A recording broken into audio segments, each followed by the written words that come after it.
Alright everyone, it's time for Occult Literature video number 145, The Esoteric Basis of Christianity, a theosophical work by Kingsland. It's a fairly short length, I believe 44 or maybe 46 pages, I can't quite remember off the top of my head, so fairly short. It's an interesting work. It's one of a number on similar topics that were penned around the same time by the Theosophical Society, specifically the European branch.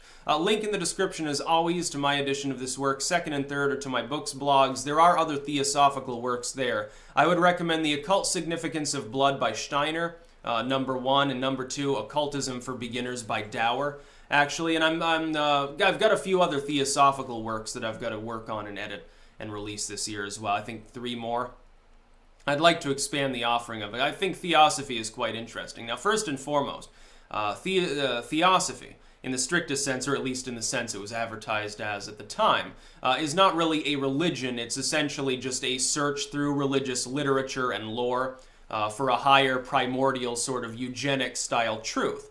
Sort of the mystery religion of all religions, predating, to Babylon and Egypt. We're not really talking about Sumeria quite so much yet. Of course, there is some reason to believe that some of the things of the Theosophical Society expressed, and still does, because it still exists in a much weakened form, at least, in India especially. There are some bits of truth within theosophy, it seems. Blavatsky herself, of course, was exposed as a fraud.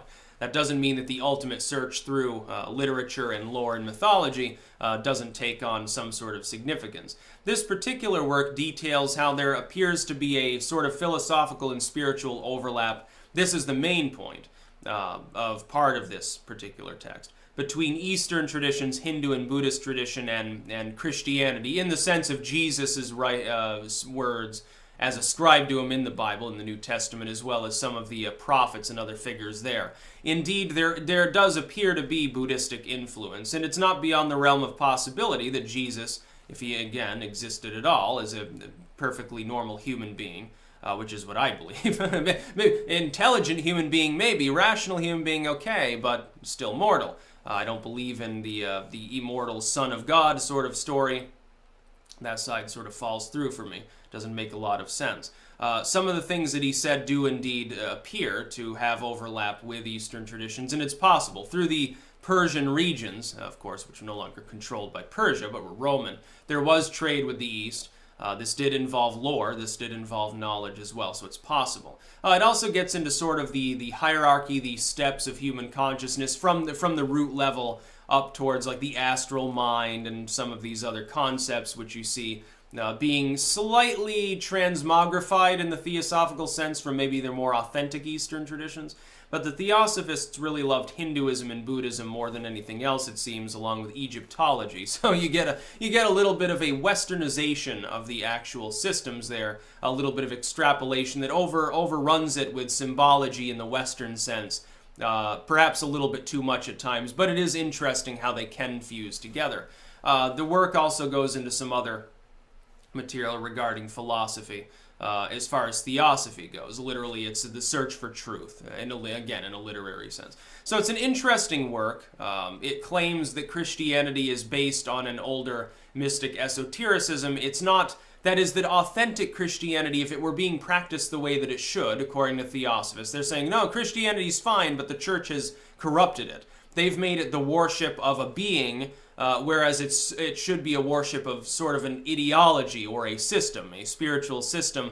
To be like Christ is literally, you're supposed to be like that. You're supposed to be chaste and good. It's sort of like a saved through works mentality above anything else. Not just faith in an individual, not just grace given by them, although that fits in with certain elements of Eastern philosophy, or it can at least, through the Zoroastrian and Hindu traditions especially. Now, but literally to be Christ-like is not to be part of a church, it's not to worship Christ, it's to be like the Christos. That would be their basic interpretation laid forth by Kingsland. Now, interestingly and importantly, not every theosophist agrees with everything every other theosophist says, because it is not itself a dogmatic system. Theosophists' writings sometimes clash. They say slightly different things, they interpret things differently. Because they were simply searching for a divine truth, they had no problem with the concept of debating one another on these finer points and discussing them in a sort of a Socratic way. It's actually a really interesting thing to study, Theosophy, when you really think about it. I highly recommend some of their writings. Echoes of the Orient is good as well. So again, link in the description to my edition of this work on Amazon. Again, highly recommended work. Second and third links are to my books, blogs. And if you're interested in other mystical stuff, there are now obviously 145 offerings on the actual books blogs. Actually, I think it's a little bit more, but there are a couple that I didn't actually make videos for because they're not occult in nature, they're political. So I think it's closer to about 155 actual specific works that are listed there, the rest being mostly mine. That's about all. Peace out.